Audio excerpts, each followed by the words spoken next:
Hello and welcome everyone to the GameDay Squad Fantasy Cricket Show. I'm going to be your host for this special episode. I'm Coach Cal, and joining me today, I've got two very special guests from the GameDay Squad Fantasy Cricket community. I've got Moi and I've got Quasi. Fellas, how you doing? Good, thanks, mate. Yeah, going good. Yeah, very good. Happy to be here, mate.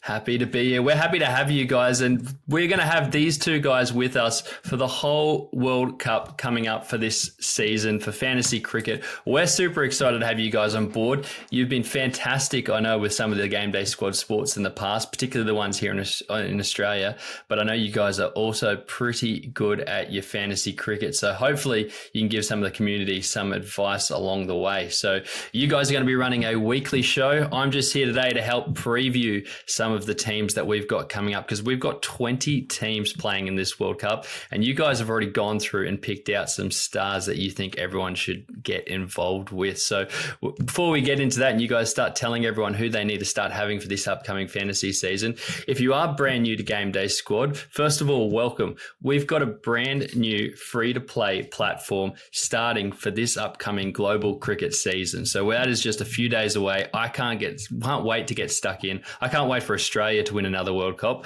I don't know how you feel about that, Quasi. You can clearly see that you're a Kiwi. No, had a few disappointments in World Cup. Yeah, maybe it's our year. But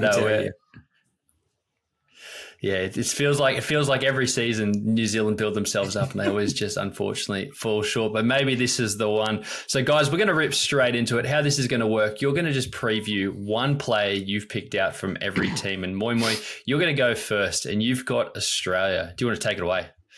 Yes, I've got Australia, and I think the World Cup champions as well. Look, it's hard to go past Travis Head. He had a huge IPL for the Sunrisers, which saw them fall, just short of that title. I think he struck about 567 runs, and he hit the ball at about 191.5 in terms of strike rate. And surprisingly, when I delved into those stats, 402 of those runs came in those first 6 overs, and his strike rate was actually 208. So no batter scored any more runs than Head in that time. And he didn't even start the season. So he had that stellar 50-over World Cup last year. And if Australia go deep in the tournament, I think they'll look to do so off the back of Head. He'll probably partner Warner at the top. So they hopefully should get off to a flyer in most of their games. I think fatigue could play a little bit of a role. But look, he's striking the ball so cleanly that whenever Australia's playing, if he's not in your GDS squad, then look, you've got to reevaluate who your picks are. I think he averages about 29 in T20s with only the 150 to his name, but I think those numbers will improve by the end of this tournament. And Travis said that's a great start, and sure does he like to deliver on the World Cup stage. I just remember that catch against India. Quasi, you've got Afghanistan. Who are you picking as their player to watch? Yeah, I guess most cricket fans will know this name. Rashid Khan is my must-have. He had a pretty tough sort of IPL campaign. I think he averaged 37.8 GDS points throughout that campaign. And I think he only had 2 games where he took 2 wickets. I think the rest he had 1 or none. So he's got a big season ahead in terms of the World Cup. And we know what he's like. He's the magic man. He came over to the Big Bash a number of years ago and turned it on there. He can bowl, and when he's needed, he can throw the bat around and have an unreal hit. Across 2023, he took 16 wickets in 11 games in T20, so I expect him to do the same again. And we know those Caribbean pitches are going to be a little bit slower. There's going to be a bit more turn. But I think that some of those games are going to be a lot more friendly for Rashi, and hopefully he turns on that magic for us. Yeah, I hope we can see a bit of that, because he's awesome to watch here when he's playing in the Big Bash. Moi, you've got Ireland up next. Not a big cricket name. Who have you got there as your must-have player? Look, first of all, I like Ireland because they in the past have surprised a few of the big names in cricket. I think they've toppled Pakistan and England in some previous World Cups, and they go up against India and Pakistan in this one. So that will be a couple of interesting games to watch, and if they can get over them, it'd be unreal. In terms of players to watch for GDS, I've gone with batsman Paul Stirling. He assumes leadership reins for Ireland, and he's already had a massive career. He made his debut in 2009. and he's amassed over 3,500 runs for Ireland. And in T20s, he averages at about 27 and he strikes at 135. He's been their leading run scorer for a number of years, and he'll make a formidable partnership at the top with, I think it'll be Balbirnie. They've both been instrumental to previous success that Ireland have had. And Sterling also rolls his arm over a little bit. He's taken 20 T20 wickets, so we always love a bowler in the batsman position. So lock in Paul Sterling. Love it. There you go. That's a good one. Must have there. Quasi, you've got Bangladesh next. Now, there's a lot of schlankins in the GameDay Squad cricket community, and I've been winding a few of them up saying that Bangladesh is going to knock them out and they're not going to get through the group stages. But who do you think, who's going to be leading the charge of trying to knock Sri Lanka out for Bangladesh? Who is it? Must have. He's a bowler for Bangladesh, one of their strike bowlers. He comes off a great IPL season. It's Mustafiza Rahman. You may know him as Muhammad Rahman in GDS. So keep an eye on that card there. Look, he had a great IPL season, as I said, 41.5 GDS points he averaged across there. And I think in one of those first games, he had a massive couple of wickets there and was looking unreal. I think it was last week, they finished their series against USA, and in that last game of the series, he bagged 6 wickets, which is huge. And really interesting fact, each one of those wickets were born in a different country for USA, so that was really interesting to see. And across that series, I think he finished on 10 wickets across the 3 games. So we know what he can do with the ball. We've seen that in the IPL. The benefit, I guess, as well in terms of GDS, in terms of fantasy, you get those points for the wickets, but you also get points for dot balls. And he's a big dot ball machine. I think he averaged 13 dot balls across 3 games in that series. So, again, I'll be locking him in whenever Bangladesh play as one of those must-haves for sure. Love it. And like you did say there about the dot balls, if you are unfamiliar with the GameDay Squad fantasy scoring, make sure you check out in the description below. We've got everything you need to know, not just about the scoring, but also about the fixtures. And we've also got another video that's just been released about everything you need to know about this upcoming cricket tournament. So make sure you check that one out as well. Moi, you've got a big team here, a lot of expectations on them. India, who have you put the expectations on from a fantasy perspective? Look, I could probably go the easy option and say Virat, who I do expect to have a huge tournament. But I do love the look of Surya Kumar, he's known as Sky. He's one of the most explosive T20 batsmen, and he's been likened to the great A.B. de Villiers, mostly for his 360-degree stroke play. He's also been proven to be able to build an innings, but he also shift gears when he needs to, and he can just hit India out of trouble or, put the game to bed pretty quickly. His power hitting means he strikes at about 171 in 57 T20 innings, which is proven to be one of the most damaging bats in the whole game. He has had his fair share of injuries, but look, his explosiveness means you've just got to lock him into that team sheet. And look, he does bat at 4, so there might be some matches where he doesn't get a hit. But the moment he takes the crease against some of those smaller nations, expect plenty of runs and plenty of points. Yeah, that sounds like a great must-have. Now we go to England, the local enemy. Who have you gone with, Quasi? Who's going to step up for them? Yeah, having a look at this team, really interesting makeup. I guess the first thing that jumps off the page is that they've taken the 3 genuine keeper options. And I have gone with one of them as my must start. And most people probably would have expected me to say Phil Salt, based on his, unreal season in the IPL and what he did there. But I've gone with the captain, Jos Buttler. I think he's just going to offer that little bit more. And I know he, missed that third, or what was going to be that third warm-up game with the birth of, I think, his 3rd son. So I think he's amassing his own cricket team on the way as well.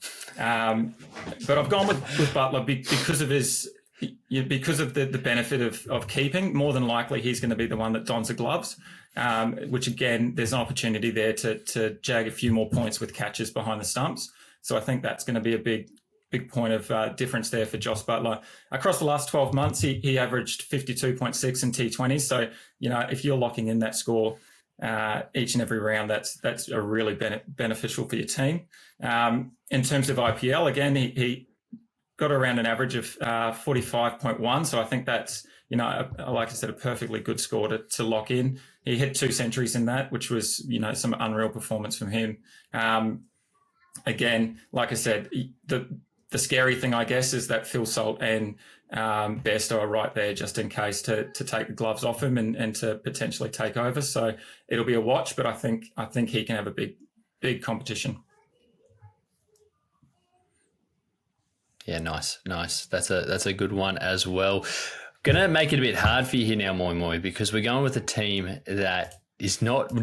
I would not have believed that they were in the Cricket World Cup until I saw it, and that is Nepal. Now, it's going to be really important to still go and look into these not so big cricketing nations, because there's going to be some fixtures and some rounds where you have to roll out a few of them. So it is really important to be across some of the lesser known stars. So with that being said, who is the must-have for Nepal?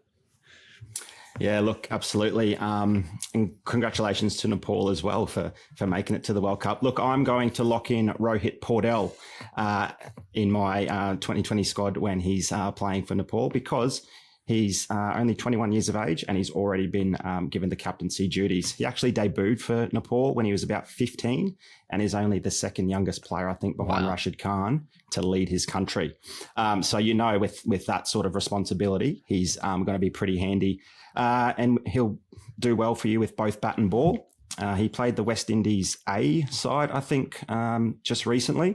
And in those 4 unofficial T20s, he scored 265 runs, which included 2 50s and 100. So he's that specialist top order bat that you're looking for. But he also, a bit like Paul Sterling, bowls some right arm off break. So slotting him into your batting lineup whenever Nepal take the field will certainly pay off if he can manage to jag a wicket or two as well. Go Nepal. Go Nepal. Now I've got to ask, did you grow up as a batsman because you've gone 4 in a row? Or is it just a soft spot for them? Look, I think the T20 format makes batsmen, really, really important because they can just get off to absolute flyers and accumulate points like no other. There might be some times where bowlers take no wickets and, the batsmen combine for 100 or 200 points together. But yes, look, I was a batsman. I came in at number 3. I certainly wasn't a big power hitter like a few of these guys that I've mentioned. I sort of just graft through an innings and let the big boys hit some big shots around me. But I promise you that there will be a bit of a change in the players that I'm picking. A couple of all-rounders and bowlers coming up. Now, Quasi, with that being said, you've gone with a batsman here as well. Namibia, who is your must-start player? Yeah, I've gone Nicholas de Vins, or Nico as he's commonly known. Opening batsman, his strike rate in all T20 is 143. So he looks to be positive, to play positive, to have those big shots. In a recent warm-up game against Uganda, he hit 54 off 34. So including in that, I think he had 5 maximums in that. So again, he looks to play really positive, get the team off to a really good start. Just like some of the other minnow teams, he's got some tough games, but he also has some potentially easier games as well. He's got, I think, Oman and Scotland in the first few rounds, and I think they're a double game round 2 and 6, I think. So there's an opportunity there to definitely play him in that side where, hopefully he gets that team off to a flyer with a few maximums for sure. Yeah, and what you said there is really important because I think just looking here at that round, the morning game is the earlier game, I should say, is the United States versus Pakistan, and then they play Scotland. So not outside of Pakistan, you're going to have to be picking some players that maybe you don't hear about all the time. So yeah, that is a fantastic one to get you going. Another minnow and someone kicking off the tournament, Canada. Moi, who are you going with there? Look, as promised, I've moved away from the bats and I've gone with Saad bin Safar, who is the all-rounder, and he averages about 49.7 GDS points in his T20s to date. Look, he's also the captain. I think I've picked a few captains as well, but some of these, smaller nations, those captains who shoulder a lot of the responsibility are normally the guys, that can be trusted with both bat and the ball. And bin Safar is a left-arm spinner by trait. He's a leading wicket taker for the country with 43 scalps. but he's pretty handy with the bat as well, scoring 272 runs in 19 innings. If Canada I'd have any shot this World Cup, and with that big showdown against the US on day one, I think they'll look for Bin Zafar to be firing on all cylinders. Love it. And like that is just the opening round is just those two teams, if Canada and America, if I'm not mistaken. So half your team's going to have to be full of Canadians. Yeah, why not start with Bin Zafar as one of them? Love it. Quasi, you've got your beloved Kiwis. I'm sure this is the one you're most looking forward to out of your list. Who are you giving the points to? Yep, I've got New Zealand, and I guess there's probably a slight bias to everything I'm going to say in the next couple of minutes. But the player I've gone with is the batsman and the captain. It's Kane Williamson. Again, might be a little bit biased, but we not only were born the same year, we're also born in the same and raised in the same small town. So I do know Kane a little bit. From when we were a little bit younger. So again, a little bit of bias here, but I really want him to have a massive tournament. And I think if New Zealand have a shot of winning, he has to step up. His nickname in New Zealand is Steady the Ship. And I think that's going to be his role in the tournament, is really take control coming in that 3 or 4, depending on the makeup of the team. And, realigning where we're at and getting a few runs for sure. He did have a very quiet IPL. He only had the 2 games. And I think only in that he averaged 19.5 GDS points. So, not a lot to look at. In 2023, he was injured for majority of the T20 opportunity. So he didn't actually get an innings there.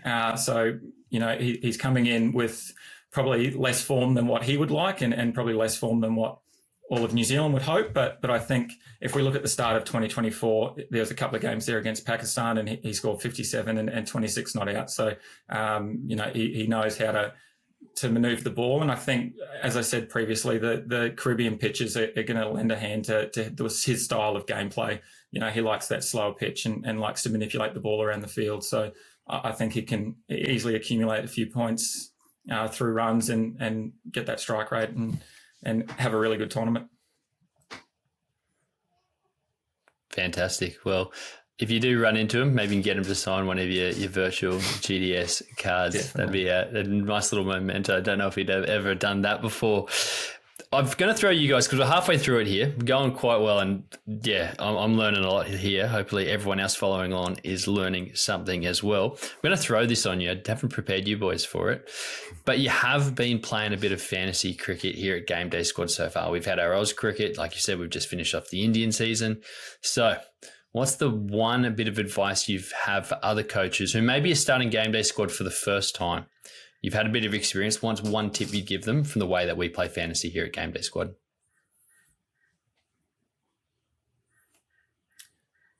I think mine there's probably 2 pieces of advice I give. The first one is make sure you know the scoring system.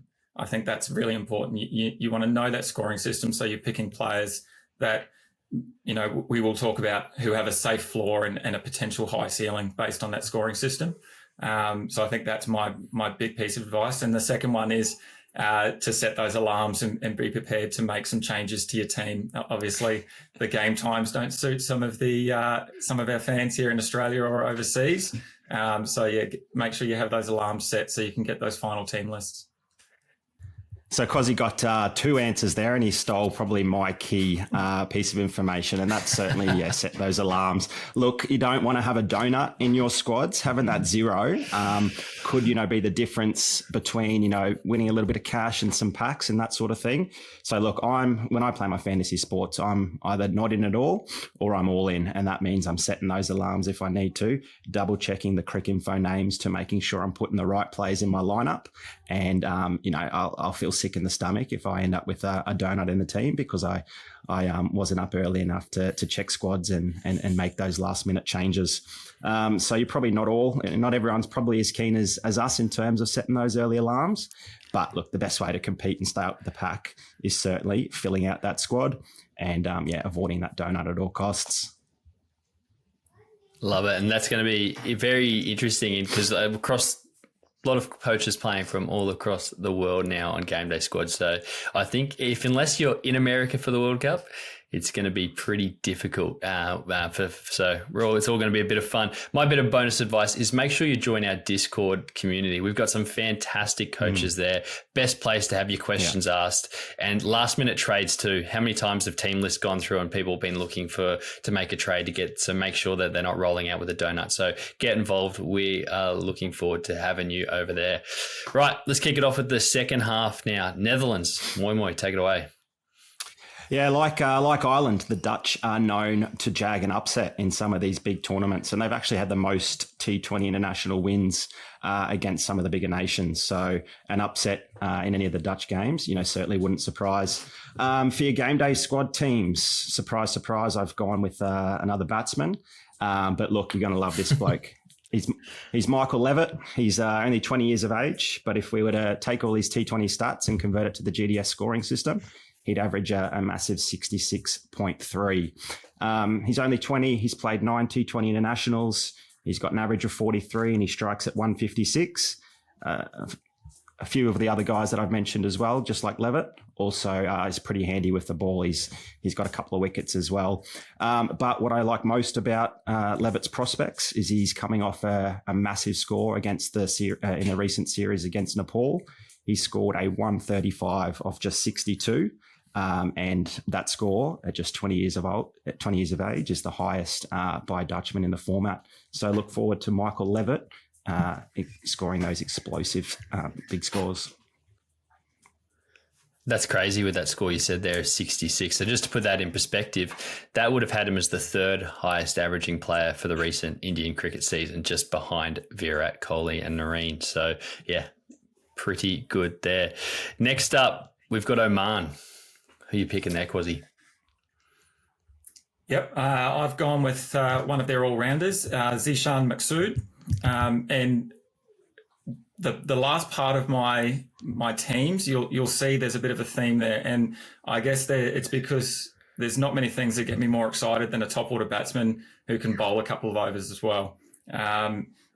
Recently, he had 45 runs off 42 balls, so a bit slower than normal, but against PNG, and then 1 wicket as well, and he was going for less than 1 run a ball. So he's got the talent to be able to jag a few wickets. I think he's got about 50, an average of 50 GDS points in the last 12 months. So again, another really good opportunity there to lock in that decent score in some of those easier games that Oman might play. So he has a 54.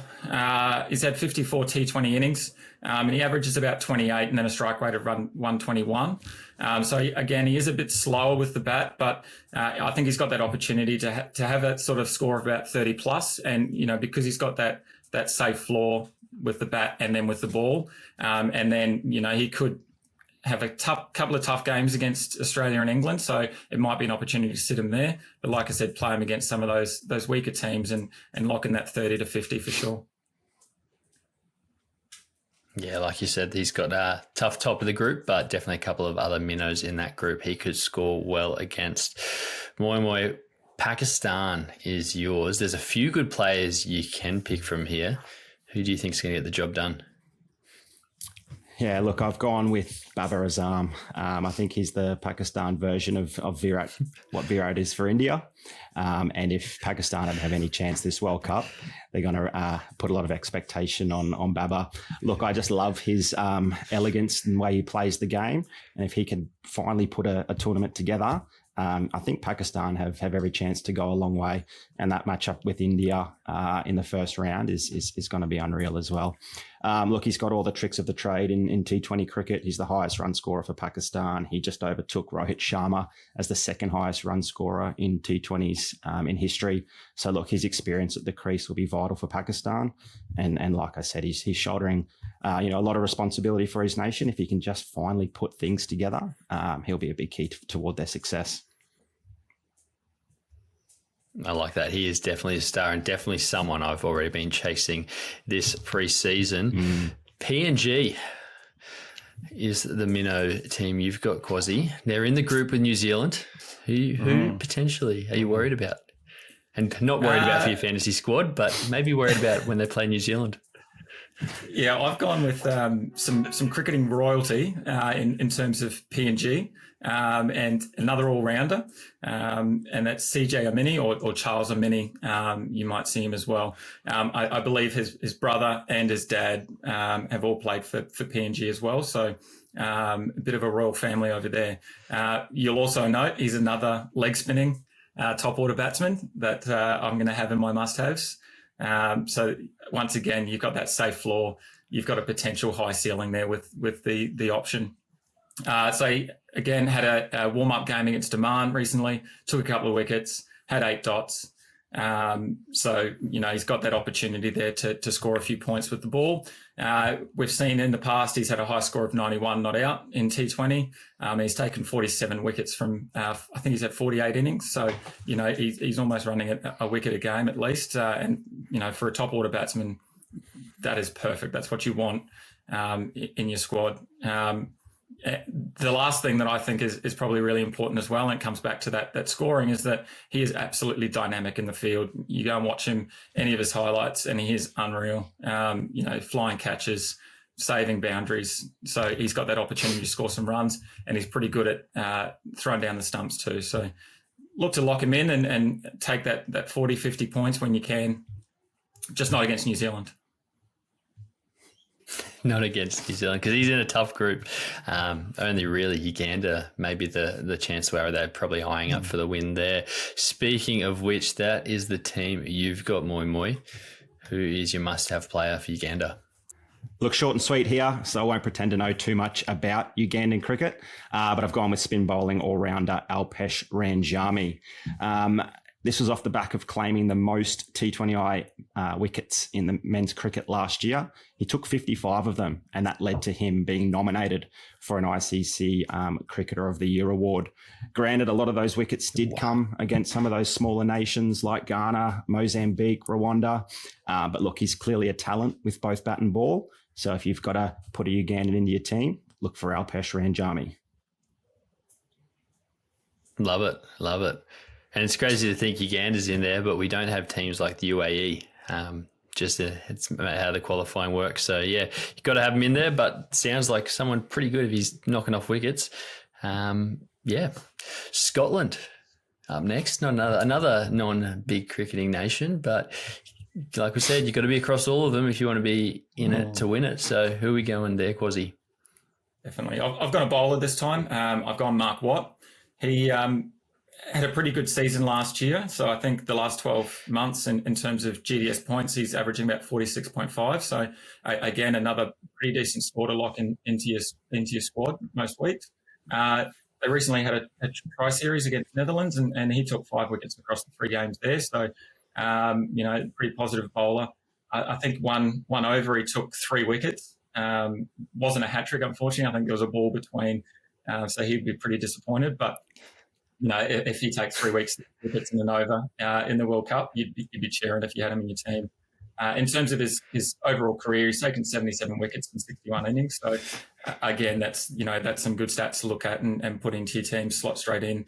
And there's 20, 30, 40 points, off a couple of wickets and a couple of dot balls. So you'd be laughing. Yeah, I love it. And I love hearing a bowler. So, Moi, you said that you were a batsman. I was a bowler. That's only our second bowler, not an all-rounder so far. So, hopefully we have a few more of them for us bowlers out there. West Indies, I'm excited about this one, Moi. They came over here and touched up Australia. Completely different series, obviously that being the long format. But who are you targeting in the short format for them? Yeah, look, I might cheat a little bit here and I'll start off with a quick honourable mention. I'm really looking forward to the young Shamar Joseph, who took Australia by storm in the summer. You'll probably all remember when he took that 7 for 68 in the Brisbane Test. And I think that helps West Indies secure their first win on Australian soil since before 2000. I think he's in for a massive tournament and he could be the reason, the home nation goes quite deep in the tournament. But look, I thought I'd lock in a keeper into one of my previews. And so I've gone with Nicholas Pooran. He's a powerful left-handed bat, and look, he can clear the ropes with ease. In the recent IPL, he hit 499 runs at 62. And interestingly, 25% of the balls he faced found the rope either along the ground or cleared them.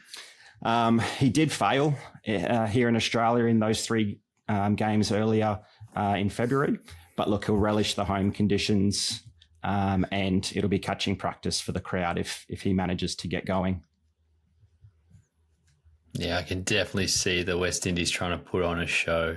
I'm excited about them because, they were, I don't know if you guys were all based here in Brisbane. I got to go to the game. Did you guys get to go? Yeah, it was pretty exciting. No, I didn't get to go to the game, but great to watch. Oh, no. Still good to watch under lights here at the Gabba. But this is another big name, a big country. Although we've got a big Sri Lankan community. So all eyes on this one, Quasi. Who are you picking out for them to be the must-have player? Yeah, I hope I do all the Sri Lankans proud here. I'm sure they'll support me when I say that their main all-rounder is going to be our must-have, and that's Wanindu Hasaranga. I think he is just absolutely a lock for your team, no matter what the matchup is. No matter who they're playing, I think he has to be there. Again, and no surprise, another top order batsman with that added benefit of aggressive bowling on pitches that will suit his style of bowling for sure. He had 7 matches in 2024 and he took 13 wickets across those. And then he averaged 20 runs as well. So, you convert that to GDS points and you're looking at a good 30, 40, 50 every time he gets out there. He is the number 1 ranked ICC T20 all-rounder, and he's the number 2 ranked ICC T20 bowler. So you've got some success there in your team if you're going to play Hasaranga. They've also got a weaker pool, I think. I hope I'm not talking out of turn to any of our other people following along. But Bangladesh, South Africa, Nepal, and Netherlands. Yeah, I think South Africa is probably their only challenge. So I think, he should score well no matter that matchup, as I said. So you lock him straight into your team. Unless Bangladesh knock him off like I keep joking around with our Sri Lankan community, mostly on our Discord. All right, last one for you, Moi. You've got South Africa. Who are you picking? I've gone with Gerald Kurtzer, the bowler. He's another young, exciting prospect. And I think he's regarded by many as the next big thing in terms of South African bowling. He's known for his toe-crushing Yorkers and his death bowling, and he stood out in last year's 50-over World Cup. He was the highest wicket taker for South Africa with 20 across the 8 games that he played. Despite his impressive performances, he's still only 21. He's still finding his feet across all 3 formats of the game. And he had a hot and cold IPL season where he only took 13 wickets in 10 games and he conceded at about 10 and over. But look, he's been named alongside a really red hot bowling attack with, Rabada. And the attack is so good that Ngidi didn't even get named. So look, I think South Africa, they're known to choke in a number of big matches, but look, I think they're going to go a long way in this tournament, and Gerald Kurtzer is probably going to be a big reason for that. I love that. I was excited because you picked a bowler, you got one in there, but also you did say he's only 23. So what that means at GameDay Squad is you get to keep his player card for future World Cups too. So this isn't the first time he's going to be a must-have. You get one of his cards, I imagine you're going to be playing him every year for the next 8-9 years at least. He's that good. So no, I like it. Finish us off here, Quasi. You've got one of the host nations, America, kicking it off. Who should we all have in our squads heading into this weekend, locked and loaded? Surprise, surprise. I've gone another all-rounder, another off-spinner as well, and an opening batsman, and that's Stephen Taylor. He is an off-spinner, and he actually bowls right-handed and bats left-handed. So I always say that that's a bit of a dream matchup there for him. He can go both ways there with that. I also think he's one of the best cricketers in the USA team that was actually born and raised in USA. As I said before, there's a few born overseas and part of that team. So I think he'll be holding the nation up high. He's also one of the only Americans that's played any T20 franchise cricket. So he had a contract with the CPL. So I think he'll take some of that experience into this tournament as well, and hopefully lead them from the front. Like I said, he's opening batsman, also bowls. They had the match up against Bangladesh, the three-match series, excuse me. He averaged 29 runs across the 3 matches, and he took a couple of wickets in that time as well. They also had a 3-match series earlier in the year in April against Canada, so that's the first matchup that they've got coming up in the World Cup. First opportunity for us to see him in action. And he averaged 38 runs against Canada there and took 2 wickets across those 3 games. So, let's hope we lock him into our squads, and let's hope he can do the same thing again. And USA, host nation, start off with a massive win. There you go. I can't wait for the cricket to kick off. It'll be an awesome tournament. And yeah, it's always a bit of fun with some fantasy as well. We've got through it. There's the 20 must-haves from the 20 different countries involved in this World Cup. We're now going to go. You guys have put together your predicted squad of the tournament. So who wants to kick it off? Have you both done one here? I've only got one of yours in front of me, but we can take it away. We're going to have it up on screen here as we're going through. So that'll be everyone will be able to see. Who wants to kick things off? Quasi can. Yeah, so I'll talk through my team here first. So you'll obviously see some names in my squad that I've talked through already, but there's a couple there that we haven't touched on. So obviously you can see up the top there, I've gone Joss Butler. I think, like I said, he'll have a big tournament. I have locked in Williamson. Like I said, the hopes of my home nation are resting on his shoulders. So I hope he has a big tournament. Travis Head, as Moi said, he's had an unreal IPL campaign, and he's in the form of his life, I think, in terms of T20. So, we'll play him, lock him in. He surely has a big season again. Then I've gone Yadav. So he's the number 1 ranked batsman in T20 at the moment. So, like Moi said, could easily have gone Virat. I think Virat's going to have a big competition. But I think Yadav might just score more points overall, I think, in GDS standards. Hasaragna there, like I said, number 1 ranked all-rounder, number 2 ranked bowler. Maxwell, bit of an interesting one. Obviously, we all saw his poor IPL season, particularly with the bat. So he averaged 5.7 runs with the bat across 9 games. So you probably look at that and think he's no chance, but I think he's in the perfect spot for a bounce back, and we've all seen what he can do at World Cups on the big stage, and his nickname is the Big Show, and that's obviously for a reason. I've gone Jadeja next. I think he's going to have another big tournament. He had an awesome IPL. So I think, like we've said, India will go a long way, and he'll be a big part of it. Rashid Khan's in there again, all-rounder. You can't go past, someone that bowls and bats, have that safe floor, that high ceiling. Moi already touched on Courtsy, so we'll move past. Rahman I've already touched on as well. But then Cummins there at the end, hopefully most of us saw that IPL final, and he led that team really well. I think the most impressive thing for me was his 24 at the back end of their innings. I think, when runs were needed, he came in and he showed us that he's got that poise to be able to score runs quickly. So I think that's, again, an added benefit. So I think he'll take a lot of poles this tournament, and I think that he'll also back it up with a few runs when needed. I love it. It's good. Everyone outside of Maxwell, he's burnt me back-to-back tournaments with the Indian cricket and the Oz cricket as well. So, and funny enough, my best card for both those tournaments have been a Maxwell. I've got like a platinum or a diamond in either of them, so I've built myself up and he's disappointed me. So I'm not sure if I'm ready to do it again, but the rest of them I absolutely love. Moi, who have you gone with? Who are you predicting squad of the tournament? Yeah, look, quite a few similar names to what Quasi read out. And look, we didn't even put our heads together for our teams of the tournament. So Looks like we're on a similar page there. I've gone for Travis Head and Phil Salt as my two openers, two batsmen. We've already said a little bit about what Head will bring to the stage, and I think Phil Salt is in some awesome form, and he'll go really well. Surya Kumar Yadav from India, banked some big points from him. My all-rounders, I've gone with Mitch Marsh, Glenn Maxwell, Marco Jansen, and Ravindra Jadeja.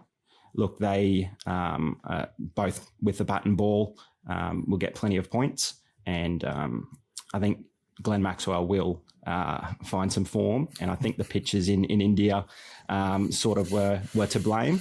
Let's hope the West Indian pitches are a bit more like the Aussie pitches, and he can clear the ropes a bit more often than he was doing in India. But look, if you don't play him in your side and he scores that big 100, you're going to be kicking yourself. And my three bowlers, I've got Akil Hussain. I think he'll spin the ball well for the West Indies. I think they've got a few matches on some spin-friendly pitches, and he'll obviously want to perform well in front of his home country. I've gone Jasprit Bumrah from India. I think he might be the leading wicket taker.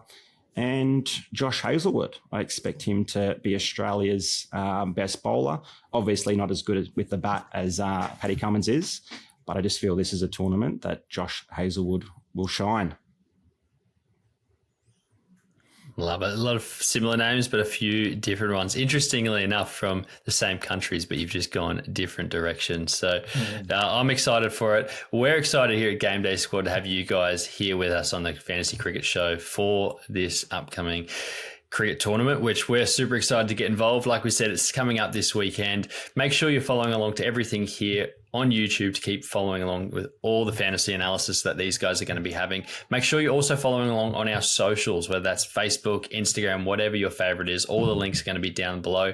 You guys, you don't know this yet, but you're going to be doing some other predictions as well. You're going to be letting everyone know who you think is going to win the tournament, who you think is going to be the highest scoring GDS player. There's a few other spicy things we've got for that. So looking forward to that. So if you want to find that information out, make sure you are following along. And of course, join our Discord community. You can actually jump on, ask these guys questions, get involved with the rest of the community as well, and of course, have a bit of fun at this tournament. Fellas, appreciated you jumping on. Looking forward to having you guys with us for the whole tournament. Is there anything you guys want to leave the everyone with? Jump on the Discord, guys, and it'd be good to have a chat. Yep, thanks for having us, mate, and looking forward to beating everyone.